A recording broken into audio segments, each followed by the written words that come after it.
Where are you watching from? It does not matter. It could be midnight, 2 in the morning, the kind of hour when you are half asleep, half feral, drifting at the edges of wakefulness. That is the perfect hour for this story, because we are about to step into a world older than clocks, older than calendars, older than the very idea of time zones. Dim the lights. Lower the brightness of your screen. Let the modern world dissolve around you. The pings of notifications, the architecture of cities, the endless hum of machines. Let it all fade. What waits for us is a world before temples, before kings, before history itself. Imagine a circle of firelight, not the blaze of a bonfire, not the efficient light of electricity, but the flickering orange glow of a hearth. It is a fragile thing, this fire glowing embers preserved under ash, coaxed into flame by hands that remember exactly how much breath is too much and how little is not enough. This is not an accident. This is expertise. Fire must be carried, protected, nurtured like a child. In a world where making it from scratch is hard, keeping it alive is an art form, and in that art is survival. Look around this camp. Stones form a rough border where heat and shadow meet. Ash has been swept to the side. Sleeping mats woven from grasses line the floor. A few bones, gazelle, perhaps wild boar, lie discarded, evidence of yesterday's meal. The air smells faintly of smoke, char, and roasted fat. This is not a house. Not yet. It is a shelter, a pause in the eternal rhythm of movement. But tonight, for these people, it is home. Fire is not just warmth. It is not just cooking. Fire is the center of everything. Where there is fire, there is life. Where there is smoke, there is safety. Predators keep their distance. The circle of light is more than physical. It is psychological. It is the first perimeter, the first boundary between us and the night, between the known and the unknowable. Now, listen. You can almost hear it. The crackle of wood, the hiss of sap, the low murmur of voices. Story is happening here. Not written story, that is still tens of thousands of years away, but spoken story, sung story, story carved into memory, by rhythm and repetition. Children press against their mother's sides, eyes wide, learning not just about the hunt or the stars, but about how the world itself came to be. The stars are not science yet, they are story. Orion is not a constellation, he is a hunter. The Milky Way is not a galaxy, it is a river of milk spilled by the gods. Memory is the library of this people, and everyone contributes to its shelves. Notice the pace. Everything is slow, not from laziness, but from necessity. Food is gathered, tools repaired, embers stirred. This slowness is rhythm, not waste. Every action matters. Every gesture is practiced. They do not count time, they feel it. Morning is the bird call. Midday is the position of the sun. Evening is when the smoke rises straight into the dusk. If you are patient enough, you begin to sense the heartbeat of this world. Step outside the glow of the hearth and into the darkness. The stars blaze. No artificial light pollutes them. No neon drowns their brilliance. You see what your ancestors saw, a sky so vast and terrifying, it demands meaning. And meaning is given in the only language available, story. The Paleolithic is often called primitive. But listen closely, and you will hear sophistication, hidden beneath the simplicity. The fire is maintained with care. The sleeping mats are woven with technique. The bones cracked for marrow reveal anatomical knowledge. This is not random scavenging. This is expertise, passed down generation to generation, orally, ritually. COMMUNALLY. Tonight, the hearth is the psychiatrist's couch, the schoolroom, the cathedral. Here, fears are spoken, griefs are sung, laughter diffuses tension, and silence is allowed to breathe. Firelight transforms terror into narrative. The roar of a lion becomes a tale of a trickster who stole its voice. The death of a loved one becomes a story of transformation into a bird, a star, a shadow that watches over the living. Myth is not decoration, it is survival. Imagine closing your eyes. The flickering of the fire leaves patterns behind your eyelids.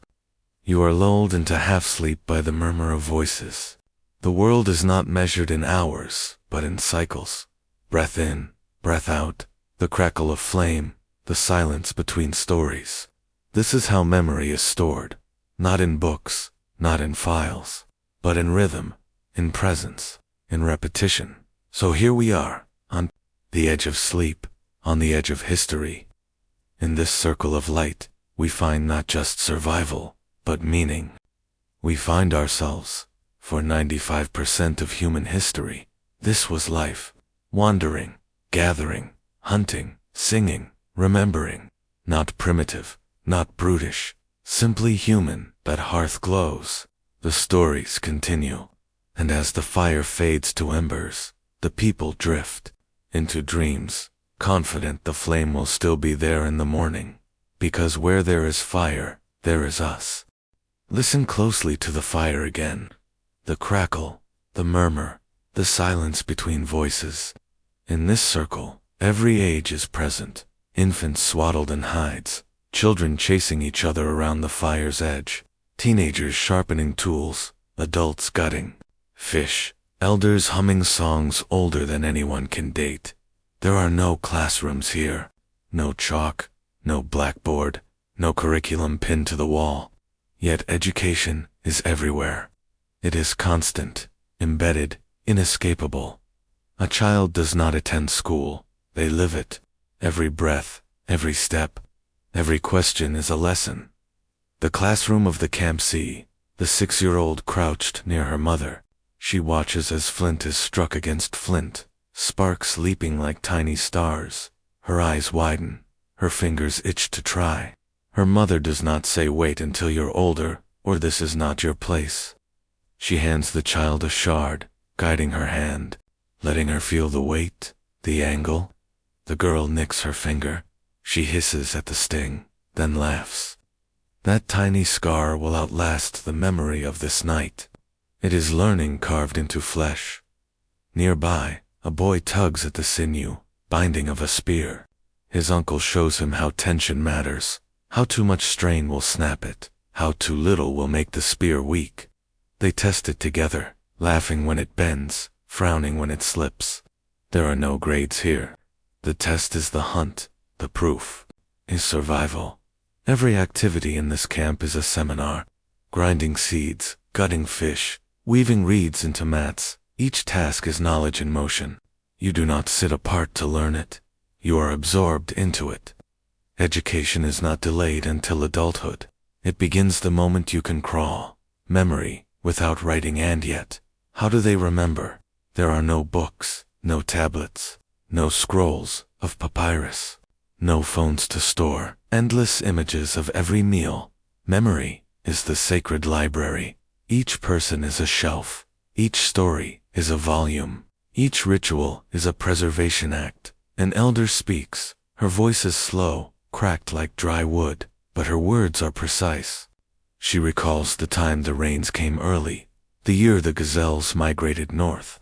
She remembers which bark peeled easily, which plants cured fever, which ones brought sickness. These details are not trivia, they are survival. She does not forget, because she cannot afford to. Forgetting is hunger. Forgetting is death. The children lean closer, not because they are forced, but because they are hungry for meaning. They know that in these words lies the map of their world, the stars a story above them. The sky spreads wide and dark. There are no astronomy textbooks of astronomy, but the stars themselves are the chalkboard. One night, a father points upward. He does not say that it is Orion's belt, 3 stars aligned along the celestial equator. He says, there, the hunter walks across the sky, chasing the deer, always chasing, never catching. The children laugh. They see the chase. They imagine the deer. They remember the pattern. In another season, the Milky Way blazes. The grandmother says, that is the river of milk, spilled from the breast of the Great Mother when she fed the first children. To us, these are myths. To them, they are mnemonics. Stories not only entertain, they encode. They make the unmeasurable measurable. Through story, they can tell when the seasons change, when the rains return, when to follow the herds. The stars are not science yet, but they are not nonsense either. They are stories, practical, poetic, and unforgettable. Learning by proximity. What is absent? Separation. Children are not cordoned off. There is no nursery, no daycare, no school building down the path. They are always in proximity. They sit beside their parents as fish are cleaned. They crawl between legs while spears are napped. They laugh when adults sing. They cry when grief is spoken. Every lesson is multisensory. The smell of ash teaches fire. The taste of bitterness teaches poison. The ache in the arms teaches weight. By the time they are 12, these children are not apprentices. They are contributors. They know enough to forage, to hunt small game, to tell stories to the younger ones. They are not preparing for life. They are living it already. The rhythm of learning. Listen again to the rhythm of this education. It is not linear. There are no grades, no units, no exams. Learning is cyclical, like the seasons. You return to the same lessons, deeper each time. You carve a tool, fail, try again. You tell a story, forget a part, listen, retell it better. You plant a seed, watch it grow, fail to harvest, remember, and try again next year. Failure is not shameful. It is expected. The scar on your finger, the broken spear, the spoiled tuber. These are diplomas written in blood, sweat, and hunger. The entire band is the teacher. The entire landscape is the textbook. Every firelight story is a lecture. Every hunt is a practice. Every mistake is a pop quiz. The sacred library, close your eyes. Imagine shelves of books stretching into infinity. That is how we think of memory. But here, the shelves are people.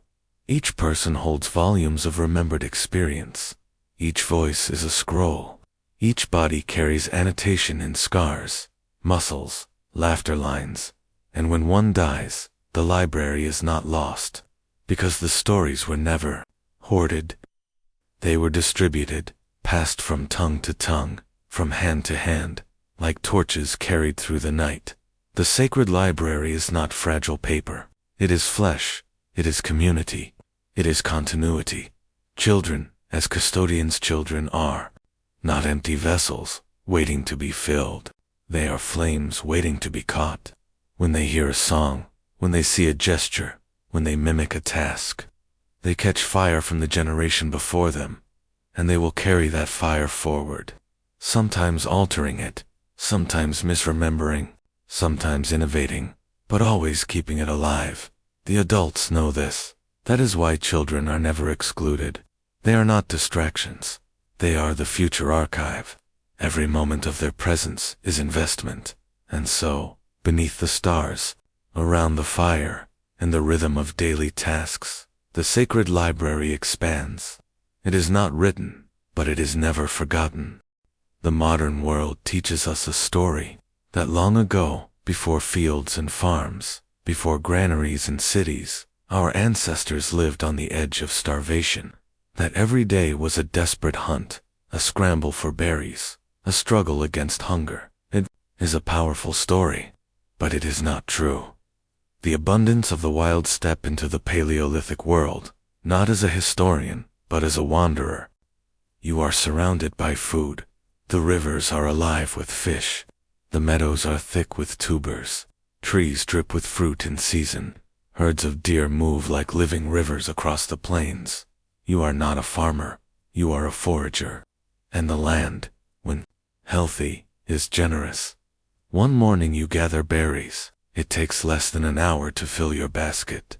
By midday you sit in the shade, chewing roots you dug that morning. By evening, hunters return with a hare, a bird, sometimes a deer. There is feasting. There is sharing. The irony is sharp.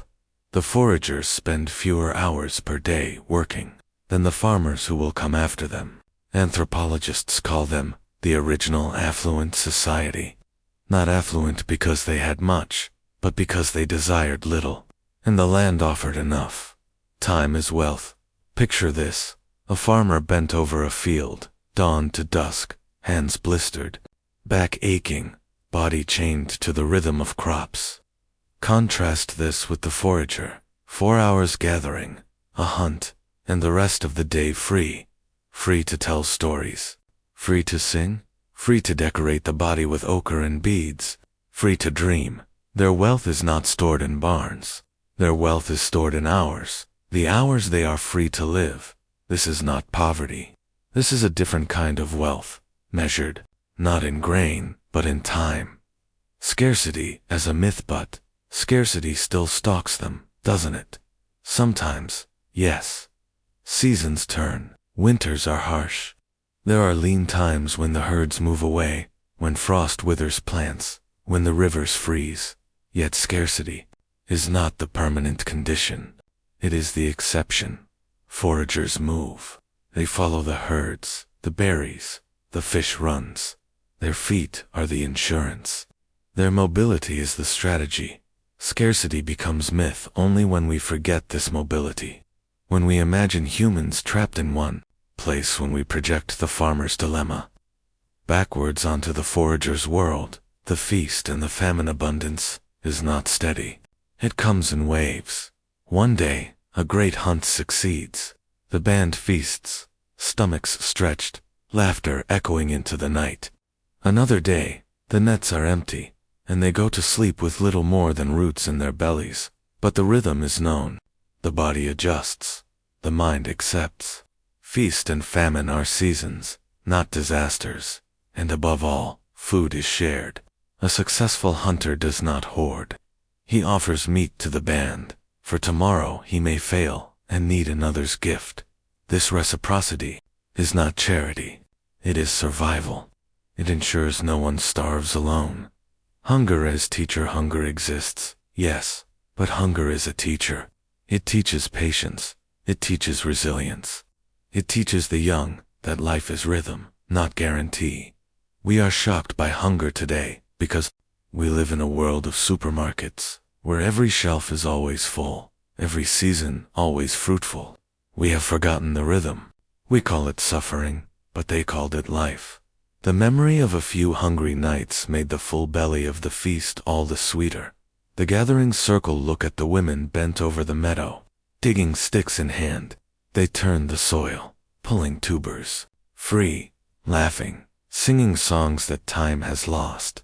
Children help, chasing insects, carrying tiny baskets. Grandmothers point out which roots are safe, which leaves sting the tongue.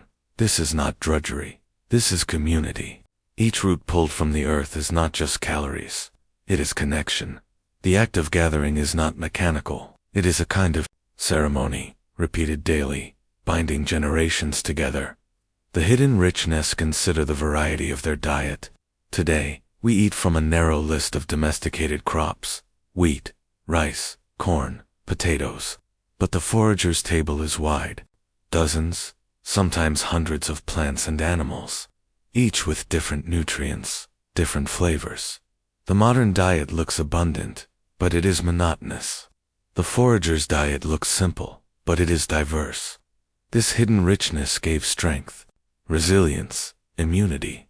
Abundance without accumulation here is the paradox. The foragers had abundance, but they did not accumulate. They could not. There were no barns, no silos, no refrigerators. Food spoiled, meat rotted, fruit turned soft. So instead of hoarding, they shared. Instead of storing, they consumed.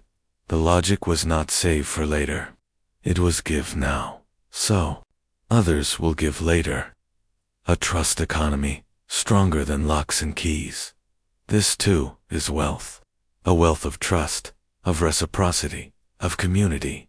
The real scarcity, what then, was truly scarce? Not food, not shelter, not tools.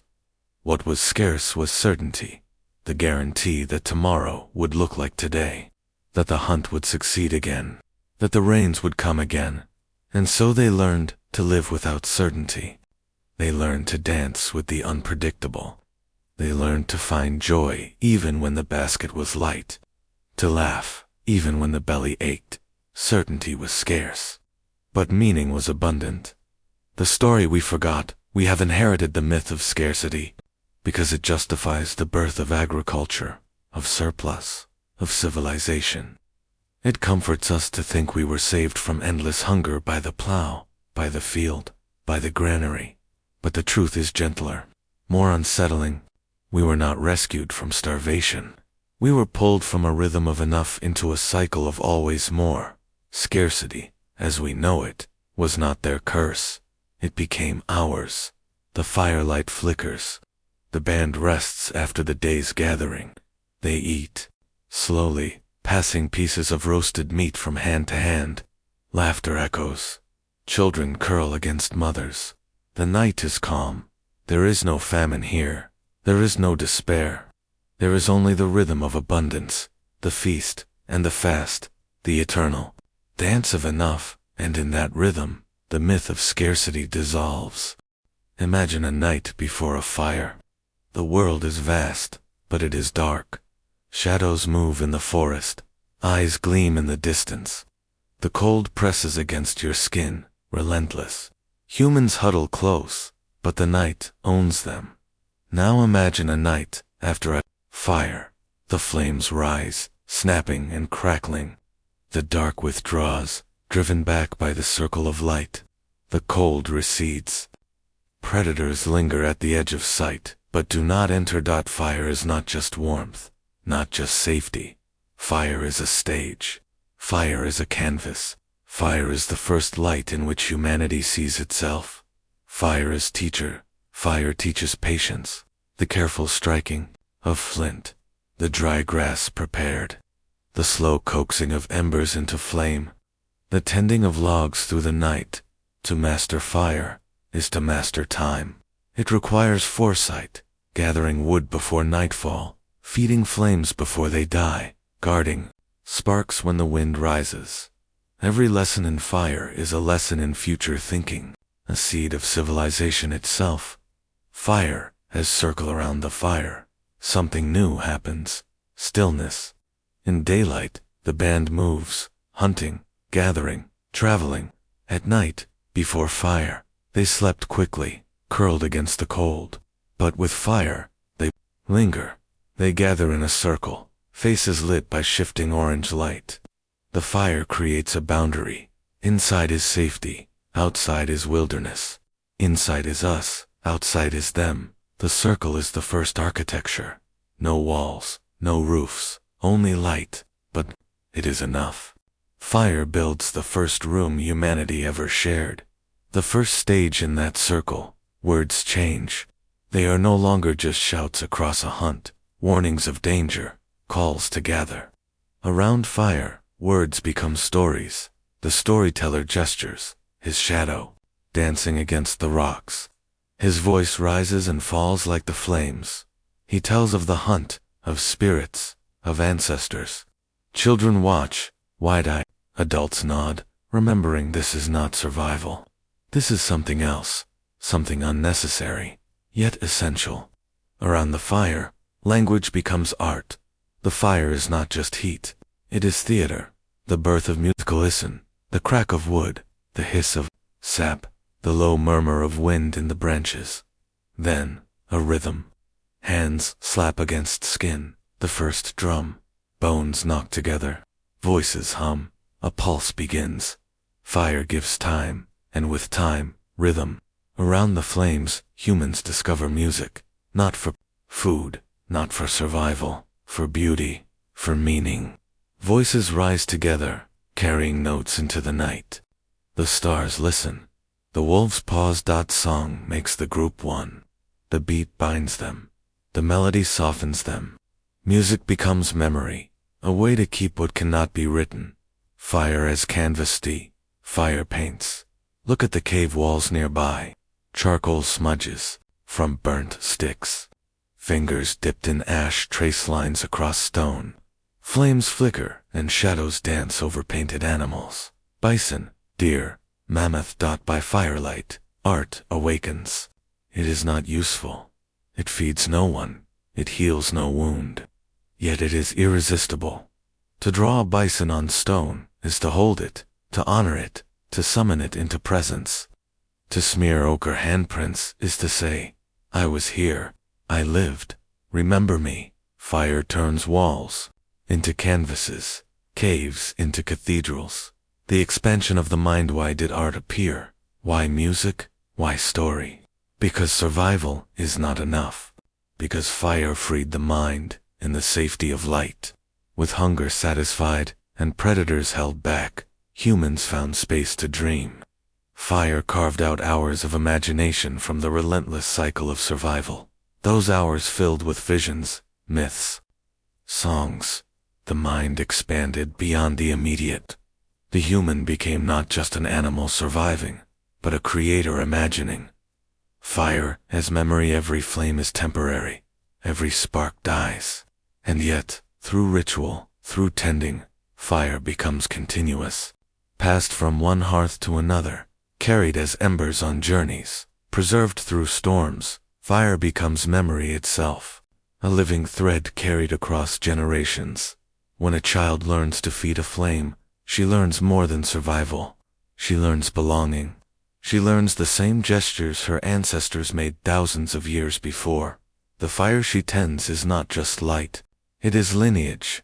The dance of shadows. See them now, around the flames. A hunter rises, miming the chase. He leaps, he falls, he laughs. The others clap, cheer, call out. Children squeal with delight. The shadows magnify him, stretching across the stone walls. He becomes larger than life. He becomes myth. Here is theater. Here is ritual. Here is the rehearsal for every dance, every drama, every sacred performance to come. The dance of shadows is the seed of culture. Fire and the sacred. The flames hypnotize. Stare long enough, and shapes emerge. Faces in the embers, spirits in the sparks. The fire speaks, crackling like a voice. Humans begin to sense something beyond. Fire becomes a doorway to the ancestors, to the unseen, to the sacred. They begin to offer bones, fat, herbs, cast into the flames as gifts. Smoke rises like prayer. Fire is not just tool, not just art. Fire is the first altar. Fire's legacy. Fire will lead us further. It will cook our food, shrinking our jaws and growing our brains. It will smelt metal, harden clay, clear forests, fuel empires. But before all that, before utility, it gave us something else. It gave us time to dream. It gave us space to create. It gave us the light to see ourselves. Fire is not just the beginning of civilization. Fire is the beginning of imagination. The flames die down. The night deepens. Sparks drift upward, joining the stars. The circle falls silent. Sleep comes easy. Tomorrow, the hunt resumes. Tomorrow, the roots must be dug. Tomorrow, the rhythm of survival begins again. In the darkness beyond the flames, they wait. Eyes gleam in the night, ears twitch, muscles tense. Wolves for most of human history. They were the enemy, predators stalking the same prey, competitors for meat, hunters of our young. We feared them, fought them, cursed them, and yet, something began to change. Not all wolves stayed far away. Some lingered. Some hovered at the edges of our camps, just beyond the firelight, drawn by scraps, bones, the smell of roasted fat. The line between fear and familiarity began to blur. The first step toward trust. Imagine it. A band of hunters, finishing their meal, tossing bones into the shadows. A wolf approaches, not the fiercest, not the strongest, but the cautious one, the one who dares to come closer than the rest.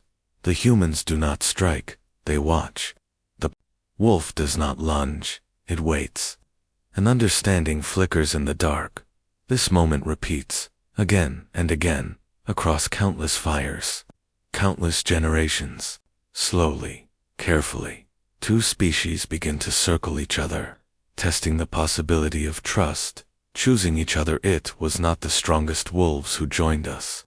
It was the outliers, smaller, less aggressive, more willing to approach. The ones that barked instead of attacked, the ones who lingered instead of lunged, and it was not every human group that welcomed them. Some drove them away, some hunted them, but in certain places, under certain stars, humans and wolves found a fragile partnership. The wolves that stayed grew tame. The humans that tolerated them gained watchful sentinels. The relationship deepened. Over time, something astonishing happened.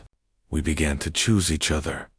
Guardians of the night around the fire, humans slept. But beyond the fire, wolves kept watch. They heard what we did not. They smelled what we could not. They growled at the approach of predators, at strangers in the dark. Their senses became our shield. Their vigilance became our comfort. With wolves nearby, we slept deeper, safer. The bond tightened. Fear turned into reliance. Reliance turned into affection. Companions in the hunt at dawn. The hunt begins. Humans are clever, but wolves are swift. Humans can plan, but wolves can track. Together, they form a new kind of pack.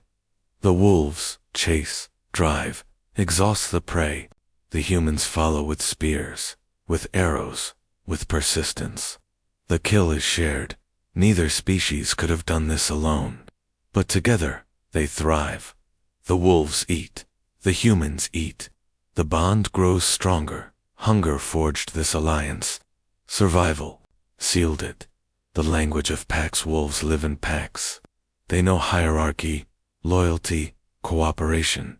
Humans live in bands. We know the same.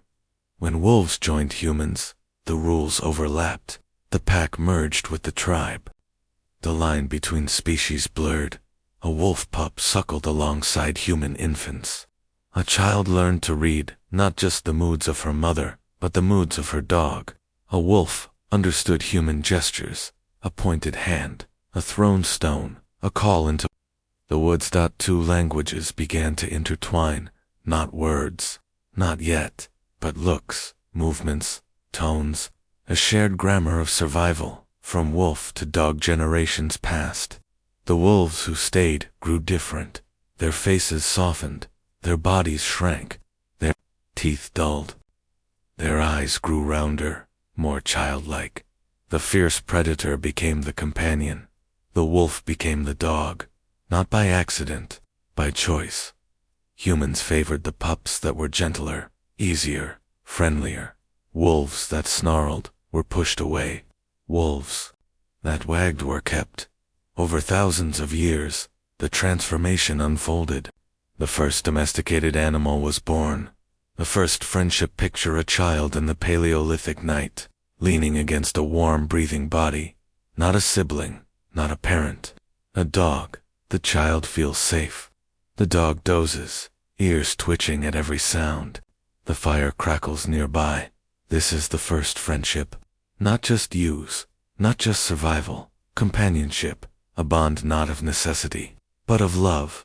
Dogs in ritual and spiritas. The bond deepened. Dogs entered, not just our camps, but our myths. We buried them with care, sometimes alongside humans, sometimes with offerings, beads, bones, tools. They were not just animals. They were honored in cave paintings. They appear as hunters. In early stories, as guides. In later myths, they guard the underworld, lead souls across rivers, accompany gods. From the beginning, dogs were not just companions of the body. They were companions of the spirit. Lessons of the dog. What did humans learn from this partnership? We learned loyalty, the kind that watches through the night, the kind that follows to the end.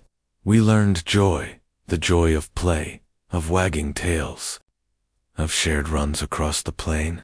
We learned empathy, to see another species not as rival, not as tool, but as kin. The dog taught us something no invention, no fire, no tool could teach, that survival is not enough, that love matters too, The echo of a howl even today. When a dog howls, something stirs in us. An echo from before history. A memory of wolves circling the fire, of eyes gleaming in the dark, of a bargain struck in the wilderness. It is the oldest partnership humanity has ever known. Older than cities, older than crops, older than written words. Long before civilization, there was the fire, and beside the fire, there was the dog. Legacy of companionship. Dogs will follow us everywhere, across continents, across centuries, into villages, into cities, into wars, into dreams. But in those first moments, in the Paleolithic night, it was simple. Two species, once enemies, now together. Two predators, learning trust. Two packs, merging into one. Childhood as a journey. Children are not possessions. They are not the property of a nuclear household. A 6-year-old plays beside a newborn, learning both to crawl and to toddle. They imitate their siblings, their cousins, their neighbors. They carry small sticks and baskets, practicing skills without urgency. Learning is embedded in life. Play is training. Curiosity is survival. Each day is a lesson. Each mistake a teaching moment. Childhood is not rushed. Growth is not standardized. The young are immersed in the pulse of the band, parenting care. As community, the mother is not the sole caregiver. Fathers, siblings, grandparents, aunts, uncles, and even unrelated adults all contribute. Anthropologists call this a shared responsibility for the young. The effect is profound. Children are never alone. They are always in contact, always guided, always observed. They learn empathy, negotiation, observation, cooperation. Trust is built into their earliest experiences. A baby crying is answered not by one person, but by a network. Bonds stretch wider, deeper, stronger. Memory as curriculum. There is no curriculum, no textbooks, no apps. Instead, the band itself is the school. Every day, lessons are embedded in routine. Children learn which plants are safe, which roots sting, which insects bite. They learn how to strike flint, how to tend fire, how to track animals. Stories teach history, myth, and morality. Each elder becomes a walking library. Their songs, their dances, their tales carry knowledge of generations. Memory is not a personal archive. It is communal, sacred, alive.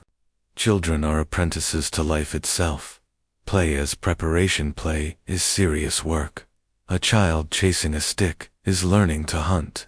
A child mimicking adults with small spears is practicing precision and coordination. A child inventing games with peers is learning negotiation, risk assessment, and social cohesion. Through play, the band trains itself. Childhood is rehearsal. It is the laboratory where skills, wisdom, and imagination converge. Emotional intelligence in the band. The emotional life of children is taken seriously. Grief is shared. Joy is amplified. Fear is witnessed. Anger is negotiated. There is no isolation. No privatization of experience. Humans learn empathy by being immersed in it. They learn patience by watching elders repeat gestures, teach lessons, and repair mistakes. They learn resilience because the band cushions them, supports them, and yet challenges them. The result, emotionally rich, socially attuned humans, long before civilization imposed hierarchy, discipline, or formal education. Ritual and play overlaps with ritual. Children imitate adults in ceremonies, painting caves, handling ochre, mimicking song. These acts are training in both skill and symbolism. Even the dead are teachers. Children observe burials. They learn respect. They witness transformation. They see life's cycle encoded in the gestures of the band. Childhood and ritual intertwine, producing humans who understand meaning before mastery, symbolism before numbers, story before law. The role of elders are not sidelined. They are The archives dot every wrinkle, every scar, every tale carries knowledge of survival. Patterns of stars, seasonal rhythms, animal behavior. They teach through example. They guide through memory. They warn with stories, not punishments. A child asks, not how old are you, but what do you know? Age is not measured in years. Age is measured in wisdom. Knowledge as a living network or reskill is taught. Every insight shared. The child who learns to nap flint from an elder inherits not just technique, but theory. They understand fracture mechanics without knowing the word. They absorb culture, strategy, and ethics in one motion. Knowledge is cumulative, communal, and alive. It passes through hands, voices, and gestures, knitting the generations together. Childhood without ownership. Children do not own. They do not hoard. They learn responsibility without possession. Toys are made from nature. Sticks, bones, stones, tools are shared. Skills are communal property. The band's survival depends on openness. Possession is meaningless. Contribution is everything. From this, humans learn generosity before greed, collaboration before competition, and interdependence before independence. Emotional bonds and survival. The social network of care is not indulgent. It is practical. A child nurtured by many grows stronger, safer, more resilient. A child who learns in the presence of fire, music, and play grows capable, creative, and attuned to danger and joy alike. Every act of care, every soothing hand, every shared meal, every guided step, is an investment in the band's survival. Childhood is not separate from society. It is society incarnate. Legacy of the Paleolithic child. Consider the Paleolithic child, raised in the circle of fire, observing, imitating, exploring, surrounded by music, art, story, protected by the community, taught by memory, guided by play. This child will grow into a human capable of hunting, of creating, of imagining, capable of friendship, loyalty, and love, capable of carrying the memory of generations forward. Our ancestors understood something our modern world often forgets. Raising humans is not about control, schedules, or efficiency. It is about immersion, attention, and shared life. The rhythm of care. The day ends, the fire dims. Children curl around elders, siblings, dogs. The smoke drifts upward. Stories echo. Laughter softens the night. There is no clock, no curriculum, no calendar, only rhythm, only presence, only connection. This is the education of humans, not imposed from above, but lived from within, not measured in grades, but in understanding, competence, and belonging. In this web of care, every human is tethered, nurtured, and remembered. Imagine holding a sharp piece of flint in your hand. It is just stone, hard and inert, yet it contains potential.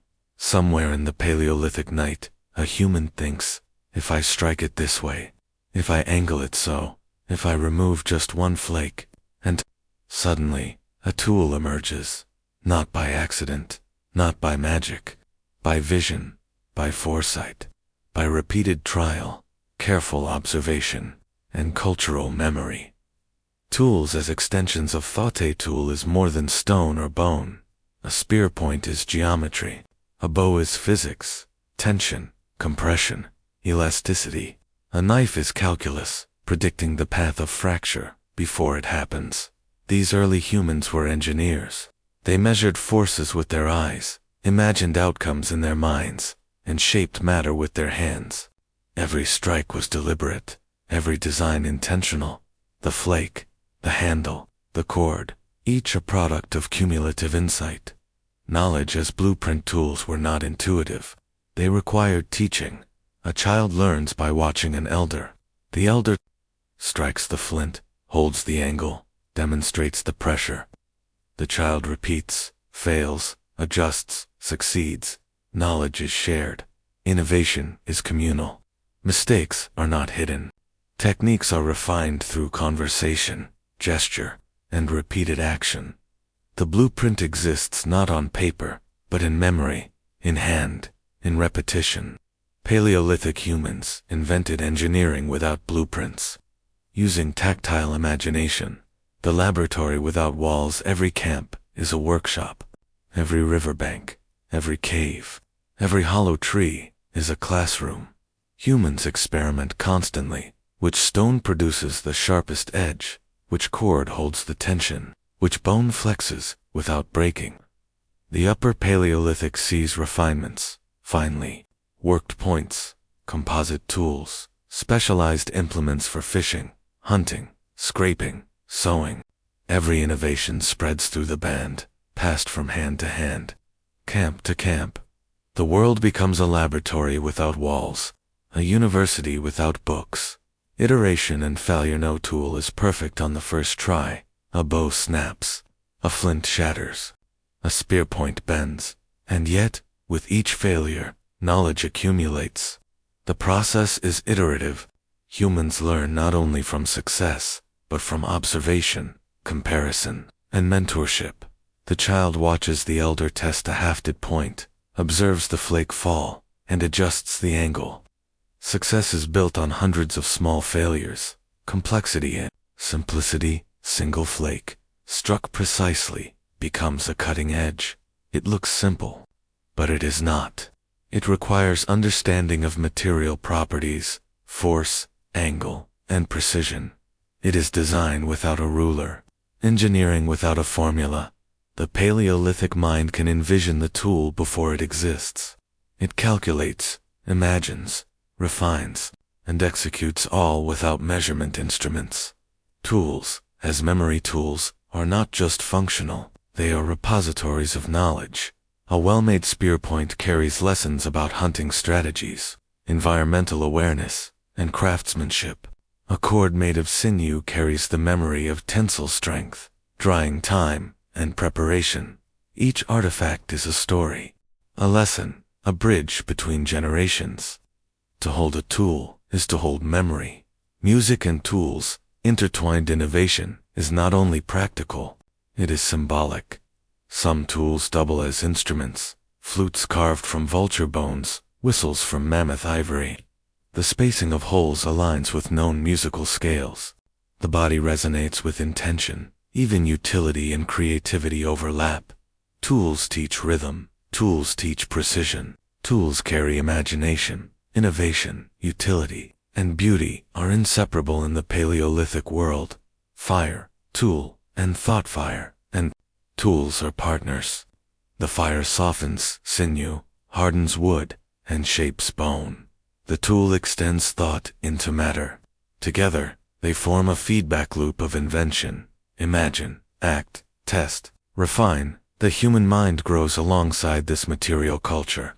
Each innovation expands what is possible. More food, more safety, more expression, community and collaboration. Tools are rarely made alone. A flint knapper may work with a bowmaker. A hunter teaches a fisher. Knowledge is not siloed. The band functions as a collaborative research team. Every success belongs to the community. Every failure teaches everyone. Innovation is social, cumulative, alive. Tools and survival tools are not only expression, not only memory, they are survival. A well-made spear kills efficiently, reducing effort and risk. A sharp scraper prepares hides for clothing, warmth, shelter. A cord binds, a hook pulls, a net traps. Every tool multiplies human capability. Each refinement increases the chance of survival. Each design embodies knowledge of the world. Animal, behavior, seasons, material properties. Art, ritual, and engineering tools are also ritualized. Ochre is ground with stones. Beads are drilled with precision points. Figurines are carved with flint and bone. The act of making becomes sacred. The tool is a bridge between survival and meaning, between necessity and creativity. Engineering is not separate from culture. It is culture itself. The long shadow of innovation. Upper Paleolithic tools foreshadow everything to come. metallurgy, architecture, sewing, music, art. Each refinement lays groundwork for later civilization, yet it is grounded in survival, observation, and shared knowledge, not abstract theory. The Paleolithic mind invents within limits, but imagines beyond them. The hand acts while the mind dreams. Legacy of the artisan. When we hold a flint tool today, we hold a connection to tens of thousands of years of human ingenuity. We see the first engineers, the first artists, the first teachers. We see humans thinking across time, passing memory through skill. Our ancestors were not primitive. They were precise. They were creative. They were cultural. The tool is their signature. The spark of imagination is their gift. In the night, a child watches an elder strike flint. Sparks fly. A cutting edge emerges. It is not just survival. It is learning, creation, imagination. This is engineering before blueprints, design before rulers, memory made material. The world bends to the hand, the eye, the mind, and humanity grows. The fire glows. The wolf sleeps nearby. The children observe, and the first toolmakers continue their quiet revolution. The night is quiet, yet full of possibility. The fire crackles. Smoke spirals into darkness. Shadows dance across the cave walls. End and sound. A flute carved from vulture bone. Holes spaced with care. Breath drawn, breath released. A note rings, piercing the stillness. A second, a third. A melody emerges, deliberate, patterned, beautiful. Music begins. The sound of thought. Music is more than entertainment. It is memory. It is coordination. It is ritual. The Paleolithic mind discovers that sound can shape the world. A rhythm to coordinate hunting. A melody to mark the seasons. A chant to summon courage.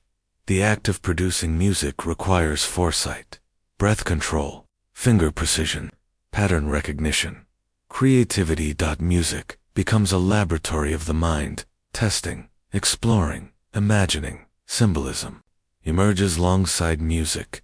Humans begin to carve, paint, and shape symbols. Ochre-stained stones, figurines of women, beads threaded on sinew, animals etched into cave walls, hands pressed into pigment.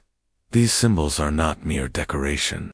They encode knowledge, belief, memory, and intention. They are tools of the imagination. They are cognitive scaffolds. They transmit ideas beyond the immediacy of survival. Symbolism teaches abstraction, that the world can be represented, interpreted, and shared. Cognitive revolution around 50,000 years ago. Something shifts, not intelligence itself. Humans have been thinking for hundreds of thousands of years, but imagination ignites. Population density, social networks, and innovation converge. Stories flourish. Rituals become complex. Art becomes enduring. Humans now can represent not just the world, but ideas about the world. This is the cognitive revolution, the awakening of imagination. Art, as memory caves, become archives. Animals painted on walls are more than images. They are mnemonic devices. They are lessons in tracking, hunting, seasonal patterns. Handprints mark presence, identity, belonging. Every carving, every stroke of pigment preserves knowledge. Memory becomes tangible. History becomes visible. Art and survival are intertwined. Learning and meaning overlap.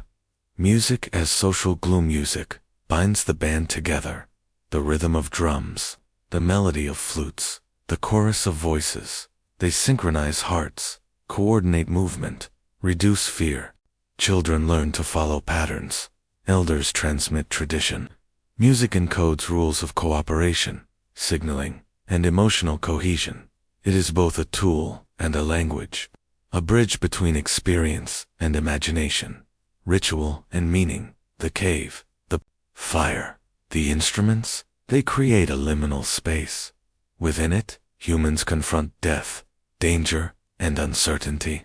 They encode meaning. They rehearse social roles. They mark transitions. Ritual, music, and art become intertwined. Every stroke, every note, every beat, a meditation on life and survival. This is not superstition alone. It is human understanding, expressed symbolically. Teaching through sound, music, and symbol are also pedagogical. A child learns to reproduce a flute's note. A young apprentice copies an elder's carving. Learning becomes experiential. Memory is auditory, tactile, visual. Teaching is embedded in repetition, rhythm, and pattern. The band's knowledge is encoded not just in words, but in sound, motion, and symbol. Creativity as survival. These expressions are not separate from survival. Art sharpens observation. Music coordinates hunting or movement. Ritual stabilizes emotion. Symbolic thought enables planning, foresight, and cooperation. Humans learn that imagination has practical power. Survival is not just physical. It is cognitive. It is emotional. It is cultural. Complexity of expression. Upper Paleolithic humans produce complex sequences, flutes with pentatonic scales, beads arranged in intentional patterns, figurines with proportion and symmetry.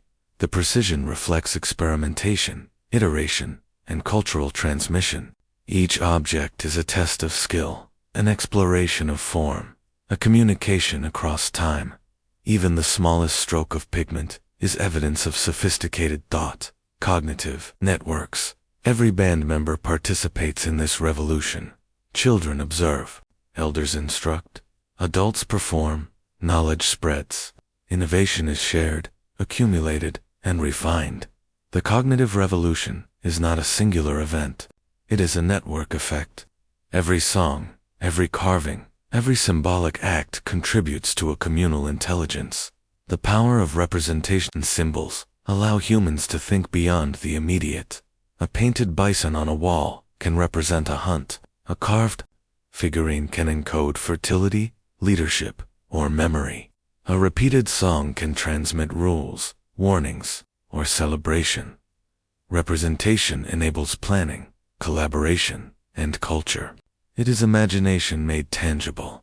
Legacy of sound and symbol. When we see cave art, hear an ancient flute, or discover a bead, we glimpse the birth of human consciousness. The act of creating, recording, performing, and remembering builds a bridge across millennia. We recognize their thoughts because they are the same as ours. Curiosity, creativity, and care. Through music and symbol, humans extend themselves into the future. The fire flickers. A child blows into a bone flute. An elder traces a hand in ochre. The pack sleeps nearby. In that moment, the Paleolithic mind awakens fully. Memory, imagination, emotion, and social cohesion converge. The first cognitive leap is complete. We are no longer just survivors. We are storytellers, artists, musicians, thinkers. The wind cuts across an open plain. The sky is pale. Mammoths roam in the distance. Trees are sparse. Survival demands more than skill with a spear. It demands ingenuity, collaboration, and foresight. Humans build not just tools, but homes. The semi-permanent dwelling. Imagine a camp, partially dug into the soil, framed with timber or mammoth bone, covered with hides or sod. These are not mere huts. They are carefully adapted shelters. Cold winds are blocked. Heat from the fire is retained. Space is organized efficiently. Upper Paleolithic humans were architects without rulers, engineers without blueprints. Every dwelling reflects understanding of materials, climate, and mobility. Adaptation, as strategy shelters are not static. They are responsive. When floods come, the band moves. When herds migrate, the camp follows. Impermanence is resilience. Knowledge travels with people, not with foundations. Every structure is a node in a network of survival, adaptable, mobile, and deeply practical. Materials of lifestone, bone, wood, hide, all are transformed through understanding. Mammoth, bones support roofs, hardened wood frames walls. Fire-hardened sticks, Anchor structures. The choice of material is deliberate. Each is tested against the elements. Each contributes to stability and comfort. Every home is a demonstration of observation, experimentation, and mastery. Community and construction building is communal. A single shelter requires coordination, carrying timber, arranging bones, stretching hides. Every member participates. Knowledge is transmitted through imitation and mentorship. A child learns where to place a support. An elder demonstrates how to secure a sod roof. The camp is a living classroom. Construction is both survival and pedagogy. Spatial design and function dwellings are more than shelters. They organize life. Fire pits are central. Sleeping areas are adjacent. Workspaces are designated for tool-making, food preparation, and craft. The layout reflects understanding of efficiency, safety, and social dynamics. Even the smallest decisions, placement of a hearth, angle of a wall, carry significance. Fire, as center fire, is not just heat, it is the nucleus around which life revolves. Warmth, protection, cooking, social cohesion. Hearths are maintained over years. Embers are preserved carefully, showing foresight and ritual significance. Around fire, the band communicates, educates, celebrates, mourns, and plans. The fire becomes the axis of the dwelling and of daily life. Social fabric in shelters. Children are raised communally. Elders advise and guide. Adults share labor and knowledge. The structure of the dwelling mirrors the structure of society. Interconnected, interdependent, and resilient. Proximity is constant. Touch, voice, and observation teach, soothe, and reinforce social bonds. Knowledge embedded in shelter reflects accumulated knowledge. The band remembers which spots flood, which soils retain heat, which materials resist wind. Knowledge is tangible in the placement of stones, the shaping of bone supports, and the arrangement of living space. Memory is architecture. Survival is design. Adaptation to climate. Upper Paleolithic humans inhabit diverse climates, frozen tundras, open plains, coastal regions. Their dwellings respond accordingly. Insulation, drainage, windbreaks, sun exposure, all are considered. Every adaptation reduces risk, conserves energy, and supports health. The home is an interface between human ingenuity and environmental challenge. Mobility and stability. Shelters balance impermanence with continuity. A camp may be used seasonally, revisited over generations. Hearths are layered with ash, marking history.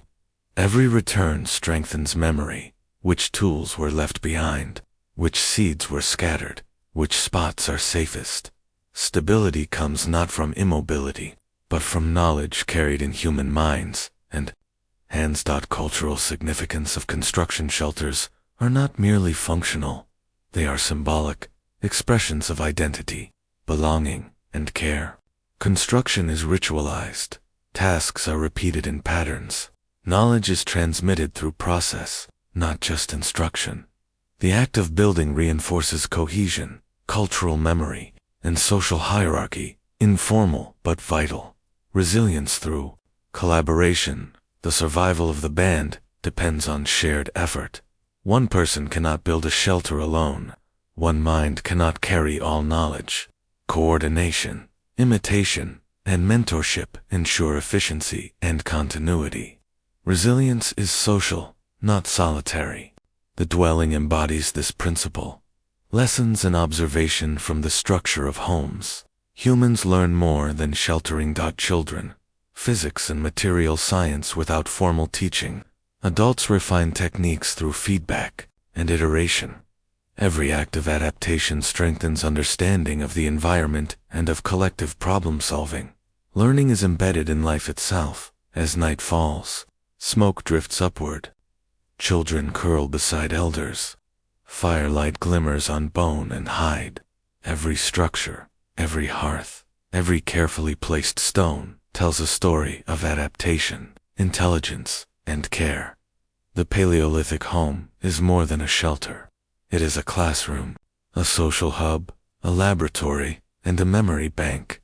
Humans do not merely survive, they thrive through collaboration, observation, and ingenuity. Shelters and community are inseparable. Adaptation is culture, and culture is survival. Thank you for joining us on this journey back to the Paleolithic world. We've glimpsed how our ancestors lived, learned, and imagined their tools, their music, their homes, and the rhythms of their lives.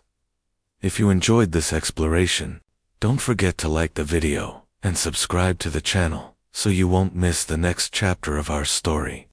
There's much more waiting in the next episode. More fires, more songs, more secrets of the humans who came long before cities, kings, or calendars.